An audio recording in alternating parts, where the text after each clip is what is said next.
From the headquarters of Telesur English in Quito, Ecuador, this is From the South, and I am Sunny Gray.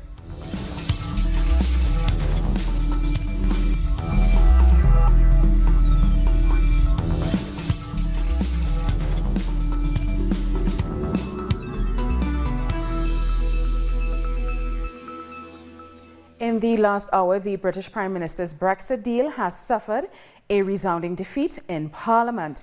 Members of Parliament rejected Theresa May's withdrawal agreement with the European Union by 432 votes to 202. It is one of the biggest defeats for a government in modern British history. The vote saw Brexit supporting Conservatives joining with the opposition parties. After the result, May acknowledged her setback. It is clear that the House does not support this deal, but tonight's vote tells us nothing about what it does support. Nothing about how or even if it intends to honour the decision the British people took in a referendum Parliament decided to hold. And people, particularly EU citizens who've made their home here, and UK citizens living in the EU, deserve clarity on these questions as soon as possible. There is now great uncertainty about what will happen next. Most opposition parties want the government to suspend Article 50, which will then postpone the United Kingdom's exit from the European Union beyond the current date of March 29th. The Labour leader, Jeremy Corbyn, has tabled a motion of no confidence in the government, which will be voted on this Wednesday. That could trigger an early general election, but it is not clear whether Parliament would support that. The result of tonight's vote is the greatest defeat for a government since the 1920s in this House. This is a catastrophic defeat for this government. After 2 years of failed negotiations, the House of Commons has delivered its verdict on her Brexit deal, and that verdict is absolutely decisive. I hear the words of the Prime Minister, but actions of her government of the past 2 years speak equally clearly. She is only attempting to reach out now to try to keep her failed process and deal alive after it's been so roundly rejected by Parliament on behalf of the people of this country. Labour has laid out our priorities consistently. No deal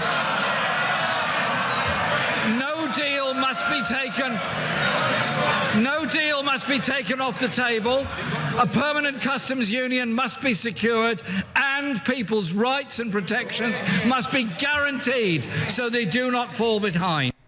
Other news now, the far-right Brazilian President Jair Bolsonaro has signed a decree to roll back a gun control law. A 2003 law sets strict conditions on gun ownership. It prohibits permits that are allowed in countries like the United States. According to the Brazilian Institute for Applied Economic Research, without the law, the numbers of murders could increase by 12%. Bolsonaro has pledged to lower the age for gun ownership from 25 to 21 and to scrap a police requirement that asks for proof of why a weapon needs to be owned. And our correspondent in Sao Paulo, Brian Mayer, has some of those details. In Brasilia this morning, President Jair Bolsonaro issued a decree liberalizing gun ownership in Brazil. Whereas previously, the only people who could purchase guns for personal use were public security officials, and then only after they'd passed an examination and received personal authorization from a federal police agent. Now, any Brazilian citizen who lives in an area that had over 10 homicides per 100,000 residents in the previous year can purchase up to 4 guns for personal use. Now, this measure is wildly unpopular with the Brazilian public. A recent poll by Datafolha shows that 68% of the population opposes the measure because Brazil already has one of the world's highest murder rates. Last year, there were 62,000 murders in Brazil.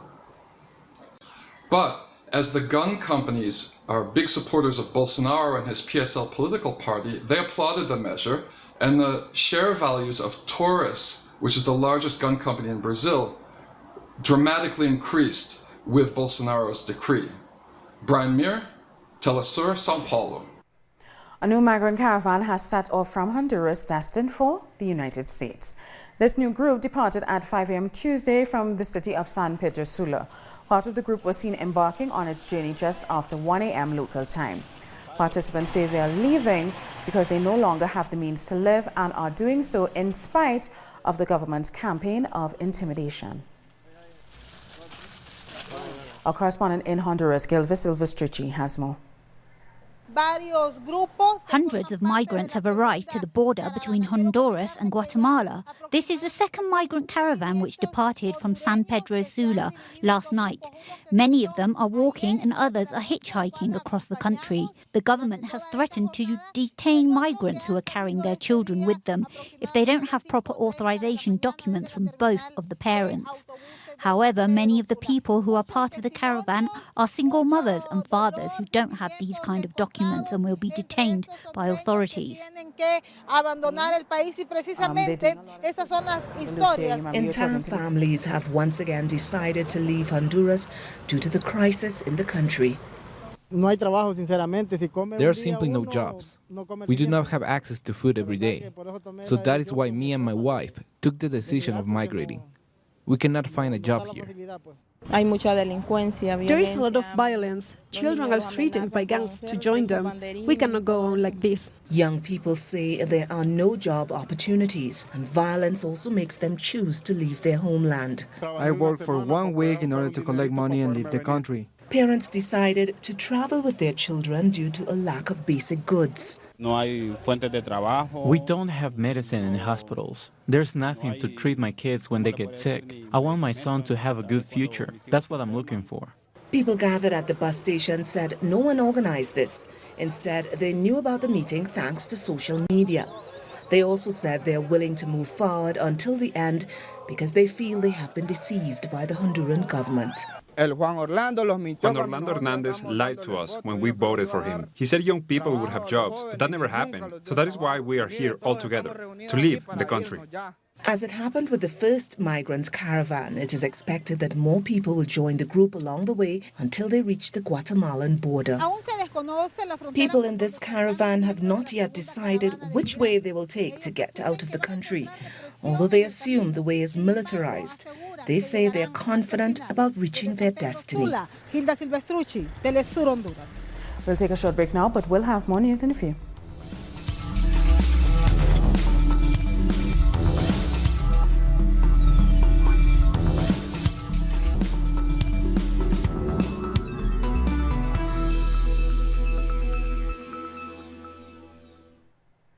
Welcome back. The Jamaican hotel giant Sandals is pulling out of a planned multi-million-dollar project in Trinidad and Tobago.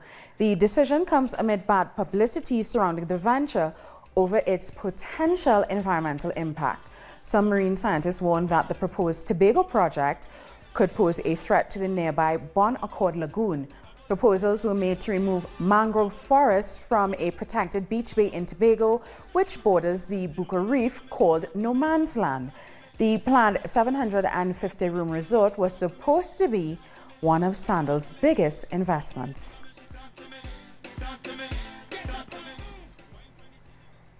Barbados has received its second local currency credit rating upgrade. The Caribbean Information and Credit Rating Services has revised the government's rating upwards from default to a stable outlook. It's a direct result of the recent successful renegotiation of the government's domestic debt. Restructuring is a condition of the IMF-backed Barbados's Economic Reform and Transformation Bill. And we head to Antigua, where a Haitian-born artist has used his talent to follow his dream of working for himself. Forging a career in the art world can be a lonely and difficult road. Antigua-based artist Ronald Silencio took a leap of faith at 22 when he ditched his day job as a chef to pursue his passion for painting. Working for people wasn't, really my thing. I've always wanted to be an artist, to do what I want, being self-employed, make my own money, go where I feel like. 6 years later, his bold, unique style has proved a hit with tourists on the beaches where he likes to paint.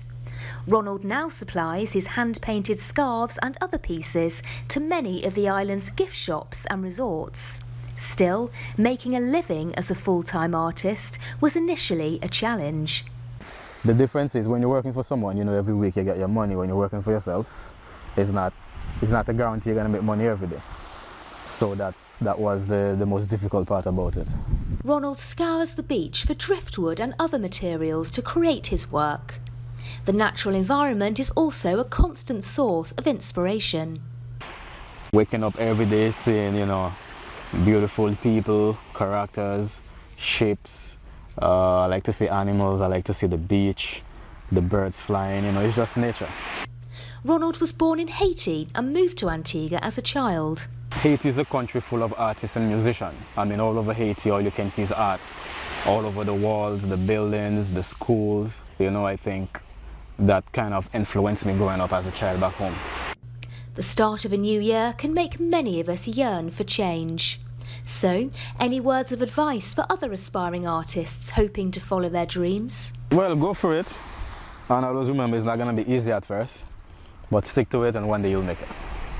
That's the best thing I ever did. Gemma Handy, Telesur. Security forces have stormed the Dusut Hotel in Nairobi, Kenya, after gunmen mounted a deadly attack at the compound earlier on Tuesday. The Somalia-based militant group Al-Shabaab has claimed responsibility for the attack. At least 3 people have been confirmed dead. The incident comes exactly 3 years after Al-Shabaab militants overran a Kenyan military base in Somalia, killing dozens of soldiers. Al-Shabaab has vowed retribution against Kenya for sending troops to Somalia to help the transitional government. That is to say that further to the statement that I made earlier, I would like to confirm that the ongoing operations to respond to the attack that happened at that hotel complex has made considerable progress in containing the situation, and various premises have been secured that had been taken over by the criminals. Very terrible, because this a young lady, just two years we were married. This is our second year. We have an 8-year-old daughter who's waiting for the mother today to come home. And maybe now the mother might not make it home. She's in theater fighting for her life. So it is really terrible as a man. Just 2 years down the line, we have not even finished enjoying our honeymoon. My wife is here in theater with bullets in the body. The Southern African Development Community, the SADC, has called for an emergency meeting to discuss the disputed presidential elections in the Democratic Republic of Congo. The news comes after a court in Kinshasa began hearing an appeal challenging the results announced last week. The opposition candidate Martin Fayulu challenged the results that gave the victory to Felix Tshisekedi in the December elections. And Gabon's President Ali Bongo, who has been out of the country for health-related reasons since October, has returned for the swearing-in of his new government. Bongo's return comes a week after an attempted coup by officers of the Republican Guard. Bongo made no statements at Tuesday's event, but he appointed a new prime minister shortly after the January 7th coup attempt. The Bongo family has ruled Gabon with an iron fist for more than 50 years. And the U.S. civil rights leader, the Reverend Dr. Martin Luther King Jr., is remembered on what would have been his 90th birthday. Reverend King's legacy continues to center on his dream for civil and economic rights and an end to racism in the United States. While he's been almost exclusively associated with his I Have a Dream speech, the iconic civil rights leader delivered an improvised masterpiece the night before he was assassinated. Some have described the I've Been to the Mountaintop speech as prophetic. Well, I don't know what will happen now. We've got some difficult days ahead. But it really doesn't matter with me now, because I've been to the mountaintop. I don't mind. Like anybody, I would like to live a long life. Longevity has its place. But I'm not concerned about that now.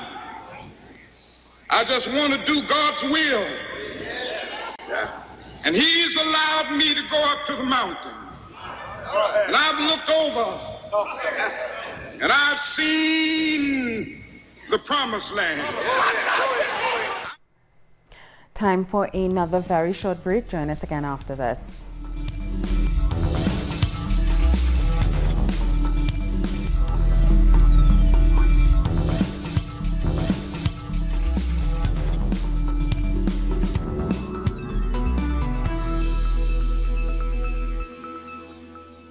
Welcome back. Thousands of people have taken part in several Spanish feminist protests against a regional governmental pact with the far right.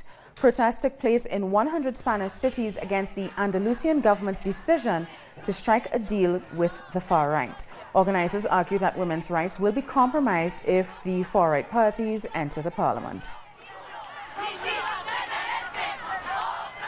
Our correspondent in Spain, Sergio Rodrigo, tells us more. Thousands of people rallied in front of the Andalusian parliament against the far-right forming a coalition government. More than 150 organizations from all over Andalusia demonstrated here. Protests are also taking place in cities across Spain. These demonstrations reject the coalition between the Conservative Popular Party and the Citizens Party with the far-right Vox Party. Vox has repeatedly called for scrapping domestic violence laws and the promotion of LGBT equality. Organizations are demanding an end to fascism in institutions. Vox will support the formation of a conservative government with 12 seats in parliament. On Tuesday, the Popular Party candidate will be giving a speech in parliament. On Wednesday, there will be a debate and a vote to make him the Andalusian president as protests continue. And to learn more about these demonstrations, we're being joined now live by Consuelo Guiansante. She's a feminist who currently volunteers with an organization that works closely with victims of abuse and migrants. Consuelo, are you there? Yes. Hi, hello. Could you tell us what was the mood like at today's demonstration? Well, there were two sets of demonstrations. First, at midday, there was a demonstration surrounding the Andalusian parliament, where the new coalition is entering today. And then later on at 7 o'clock, about 2 hours ago, there were parallel demonstrations in all Andalusian cities and also in Madrid, Barcelona, Paris, Bristol, and a little bit all over Europe. There have been signs of people that were sympathizing with the struggle of Andalusian women. The atmosphere was very joyful. The demonstration at midday around the parliament was much more massive than the later one because all the 8 provinces were there. But what I would underline as the most striking thing was that it was women that were taking the lead in a struggle that is not only affecting women, it's affecting the rights of migrants, the right of diverse peoples, collectives, transgender people, homosexual, and it's impeaching on women's rights. Nothing has been done because the government has not taken, officially is not in place yet, but the discourses are already hinting at the fact that everything that has been achieved by women in the struggle against violence, gender-based violence, in the struggle on the right to abortion, in the struggle on many other rights that women have achieved in the course of the past decades, are going back, are being questioned. One second. It appears that the far right may become, as a result of this political agreement, a key agent in Spanish politics. What are local feminists planning to do to respond to the threat that the far right brings in Andalusian politics? Well, the far right has already become, because the most serious consequences of this is that the discourse of the far right has been taken up by the other right-wing parties. So that is what worries us most. What we'll do is one of the slogans that was being shouted during the demonstration today is that we will be there and we will be vigilant. We will not take one step back in defending our rights.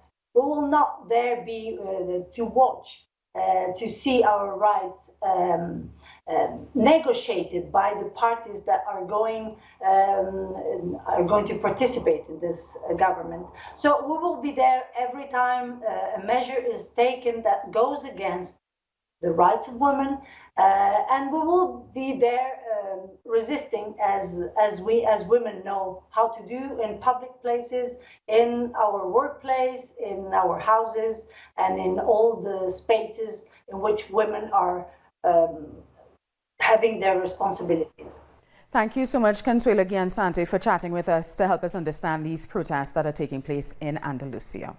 So let's go back to the United Kingdom, where the Prime Minister's Brexit deal has suffered a resounding defeat in the Parliament. Our correspondent in London, Pablo Navarrete, brings us more about what this means for the nation.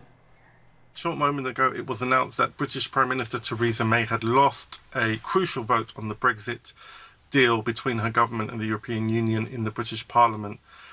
The magnitude of the loss, 230 votes, was perhaps larger than expected by some, but it was clear that she did not have the support within her own party to win this. Now, this vote was delayed from December, where she, at the last minute, decided to pull it or postpone it, given that, again, it didn't seem that she had the votes to win. She claimed that she would try to win further concessions from the European Union, something that she was unsuccessful with. And now her credibility as leader, her government effectively is on the ropes. Now, the Labour leader, Jeremy Corbyn, has announced that he will be putting in a motion of no confidence in the government tomorrow. And depending on how this plays out, it could lead to the fall of the Theresa May government. So this new vote has plunged the government into a renewed crisis. And a short moment ago, the Donald Tusk, the European Union president, gave a tweet indicating that Britons should perhaps think about cancelling Brexit altogether, which is, there is also a strong move, especially amongst Labour Party, Labour MPs and some Conservative MPs, for what they call a people's referendum, something that the Labour leadership has not supported overtly, although there is a kind of more nuanced position that is put forward. So this will be tested now in the coming days. Labour will be expected to be a little bit clearer in what its position is now that Theresa May has lost the key vote on Brexit, and Theresa May said she will give a announcement tomorrow as well. So the expected loss by Theresa May has occurred. Her government is on the ropes, and we'll see if Theresa May makes it till the end of the week as Prime Minister of the United Kingdom. We thank Pablo Navarrete for that report. Business between Venezuela and Turkey is growing rapidly with new trade and education agreements. We explain in this report. Relations between Venezuela and Turkey have evolved beyond diplomacy. President Nicolás Maduro and President Recep Tayyip Erdogan meet regularly to discuss closer collaboration in economic, educational, and commercial matters. The trade volume with Venezuela has been increasing pretty much. While the main products imported and exported, Turkey exports mainly consumer products to Venezuela and imports from Venezuela precious stones, iron, steel products, and so on. So again, it's the natural resources which are forming the main opportunity of trade between the two countries. Also, the country has a high opportunity, it forms a high opportunity. It's a big market, and it's a really important market recently. According to the Turkish government, gold imports are estimated to increase to a total of $900 million in the first 9 months of 2019. 3 years ago, this kind of relationship did not exist. Today, our commercial ties keep improving and developing. It's a long cooperation process, especially in trade and security. It is improving every day. In 2018, cooperation in military, educational, and commercial matters was worth more than $1 billion.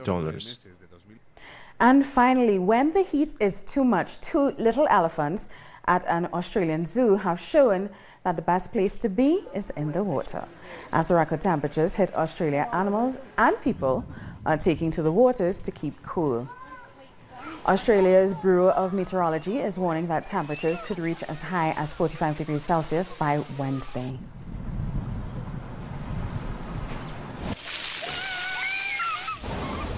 Hope to be on the beach very soon. We've come to the end of this news brief. For these and many other stories, you can find them on our website at talisiaenglish.net. You can always join us on social media. We are on Facebook, Twitter, and Instagram. For Talisia English, I'm Suni Gray. Thank you so much for watching.